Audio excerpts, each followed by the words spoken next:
Saint মার্টিনের ডাকাতি। দ্বীপের জনবসতি শুরু থেকে এ পর্যন্ত কখনো ডাকাতি হয়নি। আজকে রাতেই দ্বীপে সর্বপ্রথম ডাকাতি হল। সেন্ট মার্টিনের বিশিষ্ট পাইকারি ব্যবসায়ী নূর আলম রাতে দোকান বন্ধ করে বাড়িতে যাওয়ার পথে ডেইলপাড়া এলাকায় ৩ জন বোরকা পরা লোক তাকে মারধর করে সাথে থাকা ৫ লাখ টাকা ছিনিয়ে নেয়। এরকম ডাকাতি দ্বীপে আগে কখনো ঘটেনি, এমনকি আমরা কখনো কল্পনাও করিনি।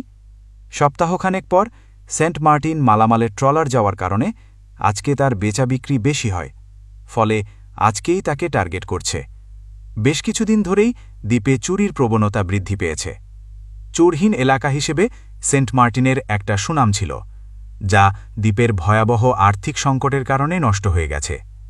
আজকে আবার দ্বীপে প্রথম ডাকাতি হল। যে দ্বীপে গভীর রাতে মোবাইল, মানিব্যাগ সহ পর্যটকরা নির্বিঘ্নে একা একা চলাফেরা করতে পারতেন, সে দ্বীপে ডাকাতি হবে কল্পনা করাও কঠিন। দ্বীপের অর্থনৈতিক অবস্থা কী রকম শোচনীয় হলে এমন অকল্পনীয় কাজ হয়, সেটা অনুমেয়। সামনে দ্বীপবাসীর কপালে কি আছে, একমাত্র আল্লাহ জানে।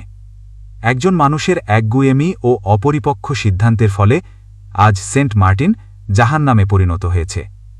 ভয়াবহ আর্থিক সংকটের পাশাপাশি এখন মানুষের মনে আতঙ্কও শুরু হয়ে গেল। সেন্ট মার্টিনের ডাকাতির এই ঘটনা তো খুবই উদ্বেগজনক।